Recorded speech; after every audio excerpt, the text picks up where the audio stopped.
Good day to you all. நாம் ஒரு மொழியை கற்க வேண்டுமாயின் நம்மிடம் இருக்க வேண்டிய அத்தியாவசியமான பண்பு இடைவிடாத பயிற்சி, கன்ஸ்டன்ட் பிராக்டிஸ்.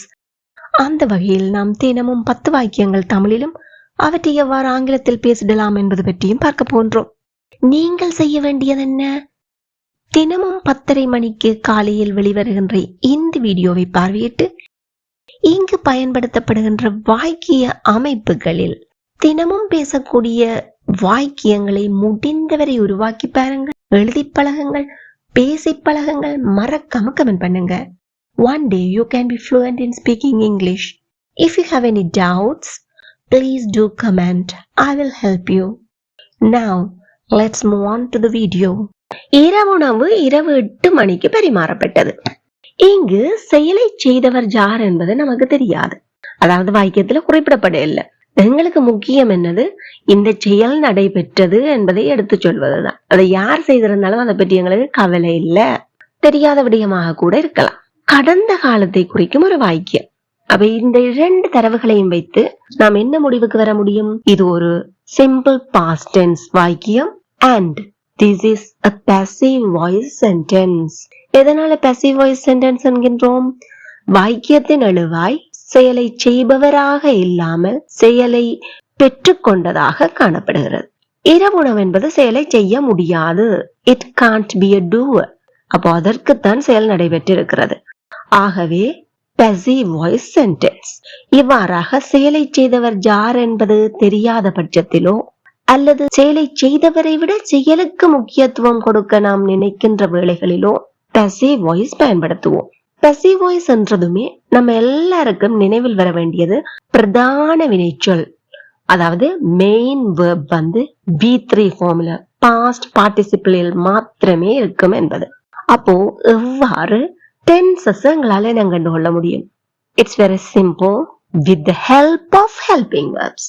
எதன் உதவியுடன்? ஹெல்பிங் வெர்ப் உதவி வினைச்சொற்களின் உதவியுடன் டென்சஸ் நாங்க இனம் கண்டு கொள்ளலாம். வாங்க பார்க்கலாம். இது ஒரு simple past டென்ஸுக்குரிய passive voice.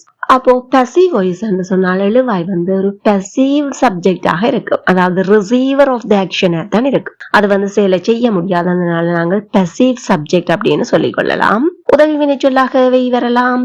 Simple past tense நினைவில் வைத்துக் கொள்ளுங்கள். was or were. was or were. Subject வந்து ஒருமையாக இருக்கும் பட்சத்துல was பயன்படுத்துவோம். எங்கெங்கெல்லாம் பயன்படுத்துவோம்? சப்ஜெக்ட் வந்து ப்ளூரல் பன்மையாக இருக்கும் பட்சத்தில். அப்போ இங்கு உதாரண வாக்கியங்களின் மூலம் தெளிவான விளக்கத்தை பெற்றுக் கொள்வோம். இரவுணவு 8 மணிக்கு பரிமாறப்பட்டது. இங்கு வாக்கியத்தின் எழுவாய் என்ன? இரவுணவு passive subject. இரவுணவுக்கு செயல் நடைபெற்றுள்ளது. The dinner singular subject. was. The dinner was பரிமாறப்பட்டது served. எப்போது?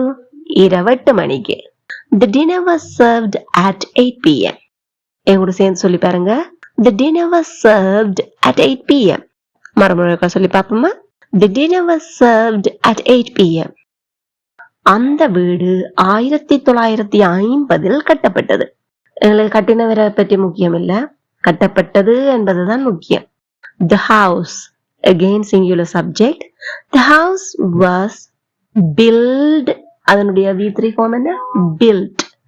The house was built in 1950. The house was built in 1950. எல்லாம் வாய்விட்டு சத்தமா சொல்லி பாருங்க.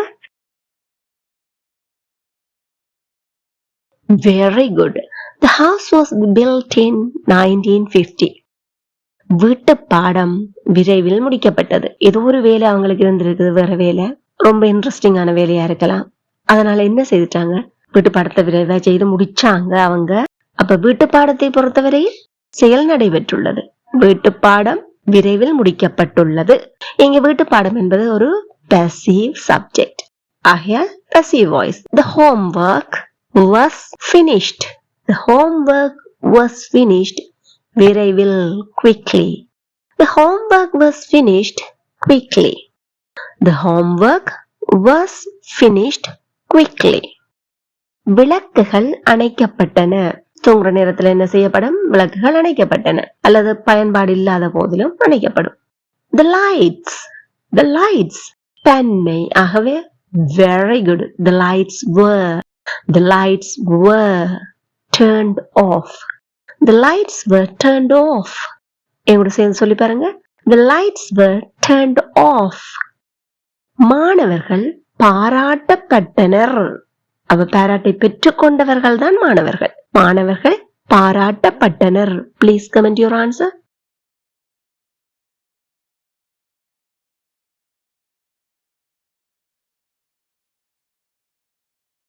Amazing. அவள் விருந்திற்கு அழைக்கப்பட்டாள். இன்வைட் பண்ணப்பட்டாள். அவள் யாரையும் அழைக்கல, அவள் அழைக்கப்பட்டாள். Comment it now.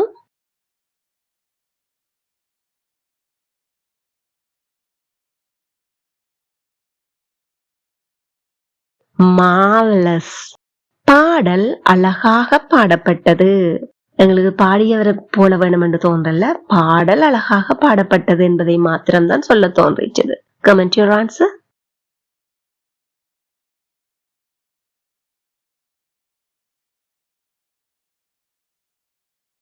Splendid. You got it. காரின் திகைப்பூட்டும் வேகம் அனைவரையும் ஆச்சரியப்படுத்தியது. இவ்வாறாக திகைப்பூட்டும், திடுக்கிட வைக்கிற, அதிர்ச்சியூட்டுகிற, அதிர்ச்சிகரமான போன்ற சொற்களை எல்லாம் ஆங்கிலத்தில் நாம் startling என்னும் adjective பயன்படுத்தி வெளிப்படுத்துவோம். Startling. We can say startling speed, startling brightness, startling plan, startling prediction, startling truth என்றவாறு சொல்லலாம். வாங்க உதாரணங்களை பார்ப்போம். காரின் திகைப்பூட்டும் வேகம் அனைவரையும் ஆச்சரியப்படுத்தியது. திகைப்பூட்டுகின்ற வேகம். The startling speed of the car. The startling speed of the car amazed everyone. The startling speed of the car amazed everyone. எல்லாமே கூட சேர்ந்து சொல்லி பாருங்க. The startling speed of the car amazed everyone. அவளது கண்கள் திகைப்பூட்டும் பிரகாசத்தை கொண்டிருந்தன. சில நேரங்களில் ரொம்பவே ஆச்சரியமான ஒரு சம்பவங்கள் நடைபெறல, எங்களுடைய கண்களின் பிரகாசம் மாறுபடும். அதை எங்களுக்கு உணர முடியாம இருக்கலாம், எங்களை பார்ப்பவர்களால் உணரக்கூடியதாக இருக்கும். அப்போ நாங்கள் இங்கு எதை வெளிப்படுத்துகின்றோம்? அவளது கண்கள் திகைப்பூட்டும் பிரகாசத்தை கொண்டிருந்தன. ஏதோ ஒரு சந்தர்ப்பத்தில் அப்படி இருந்துச்சு. Her eyes had a startling brightness. Her eyes had a startling brightness. இது எப்பவும் இருக்கிற ஒரு விஷயம் என்று சொன்னா had பயன்படுத்தி இருக்க மாட்டோம். ஒரு குறிப்பிட்ட சந்தர்ப்பத்துல இருந்துச்சு அப்படி. Her eyes had a startling brightness. மதிப்பாய்வின் முடிவுகள் மிகவும் அதிர்ச்சிகரமானதாக இருந்தன. The results of the survey. The results of the survey தன்மை were quite startling. The results of the survey were quite startling. Again, the results of the survey were quite startling. இந்த quite என்கின்ற வார்த்தை மறுபடி பல வீடியோக்களில் வந்துள்ளன. இருந்தாலும் ஞாபகப்படுத்துகின்றேன்.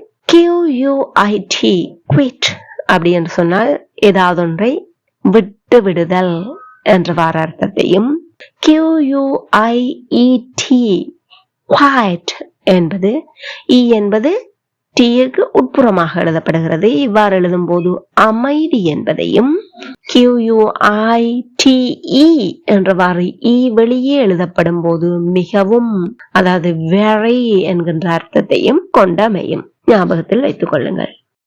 விஞ்ஞானிகள் எதிர்காலத்தை பற்றியொரு அதிர்ச்சியூட்டும் கணிப்பை வெளியிட்டனர். அதாவது ஒரு ஃபியூச்சர் ப்ரெடிக்ஷன் ஒன்று செய்யறாங்க. அது எப்படி இருந்துச்சு? அதிர்ச்சி ஊட்டக்கூடியதாக இருந்துச்சு. Please comment your answer.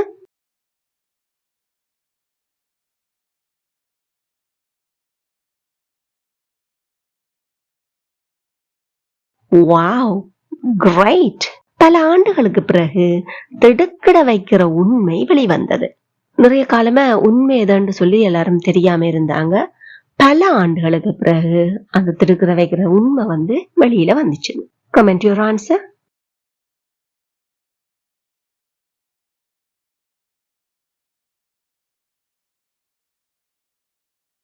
Well done. அந்த திரைப்படத்தில் சில திகைப்பூட்டும் காட்சிகள் இருந்தன. Comment it now.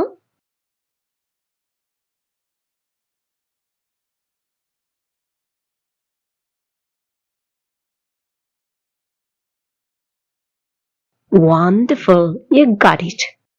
அவன் புறப்பட முன் கர்ண கொடூரமான பார்வையை வெளிப்படுத்தினான். எங்கூட பேசிட்டு தான் இருந்தான். அந்த இடத்தை விட்டு போகிறதுக்கு முன்ன ஒரு பார்வை பார்த்தான். அதை என்னால தாங்கிக் கொள்ளவே முடியல. ரொம்பவே கர்ண கொடூரமா இருந்துச்சு. அப்படின்னா என்ன? மிக துஷ்டத்தனமாக அல்லது குரூரமான, மிகவும் கொடுமையான போன்ற வார்த்தைகளை கூட நாம் தமிழில் பயன்படுத்தலாம். இவற்றையெல்லாம் நாம் ஆங்கிலத்தில் டயபாலிக்கல் அப்படின்னு சொல்வோம். என்ன சொல்வோம்? Very good. Diabolical. This is also an adjective. இதுவும் ஒரு adjective தான். Diabolical. வாங்க உதாரண வாக்கியங்களை பார்ப்போம். அவன் புறப்பட முன் கர்ண கொடூரமான பார்வையை வெளிப்படுத்தினான். He gave me a diabolical look. He gave me a diabolical look before leaving. He gave me a diabolical look before leaving. எல்லாமே கூட சேர்ந்து வாய்ப்பு சொல்லி பாருங்க. Practice makes you perfect. He gave me a diabolical look before leaving. He gave me a diabolical look before leaving. அந்த திகில் திரைப்படத்துல அனைவரையும் பயமுறுத்தக்கூடிய குரூரமான கதாபாத்திரம் இருந்தது. The horror movie had a diabolical character that frightened everyone. The horror movie had a diabolical character that frightened everyone. எல்லாரும் வாய்விட்டு சத்தமா சொல்லி பாருங்க.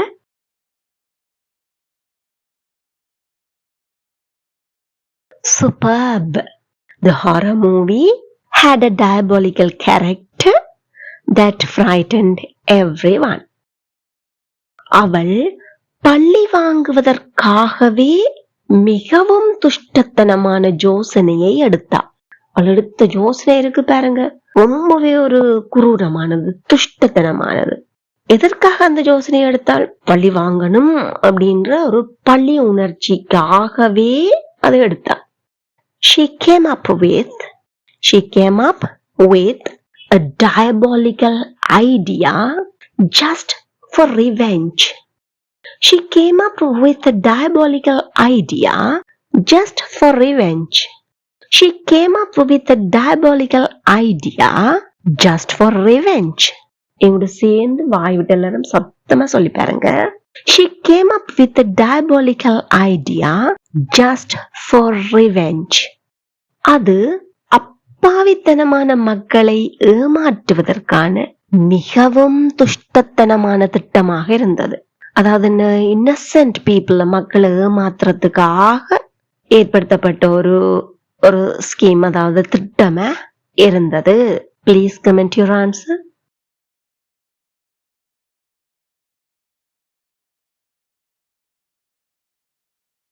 Amazing.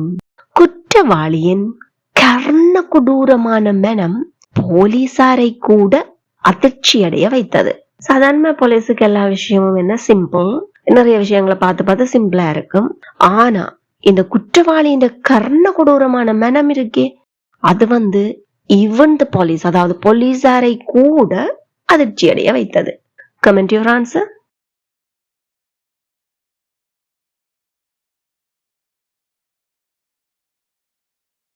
Splendid. You got it. இப்போது நீங்கள் செய்ய வேண்டியது என்ன? Passive subject plus verse or verb plus past participle அல்லது V3 form of the verb என்பதையோ, startling என்பதையோ, diabolical என்பதையோ பயன்படுத்தி நடைமுறை வாழ்க்கையில் பேசிடக்கூடிய வாக்கியங்களை சிந்தித்து பாருங்கள். ஆங்கிலத்தில் எழுதி பாருங்கள், பேசி பழகுங்கள், மறக்காம கமெண்ட் பண்ணுங்க. Then it will be helpful for other viewers, and if you have any doubts or mistakes, definitely I will help you. இந்த வீடியோ உங்களுக்கு ரொம்பவே பயனுள்ளதாக இருந்திருக்கும் என நம்புகிறேன். மறக்காம ஒரு லைக் பண்ணிட்டு முடிந்தவரை அனைவருடனும் ஷேர் பண்ணி கொள்ளுங்க. இதே போல மேலும் பல பயனுள்ள வீடியோக்களை பார்வையிட இந்த சேனலை இப்பவே சப்ஸ்கிரைப் பண்ணி அருகே உள்ள பெல் ஐக்கனை அழுத்தி கூடவே ஆல் என்கின்ற ஆப்ஷனையும் செலக்ட் பண்ணி கொள்ளுங்கள். Thank you for watching.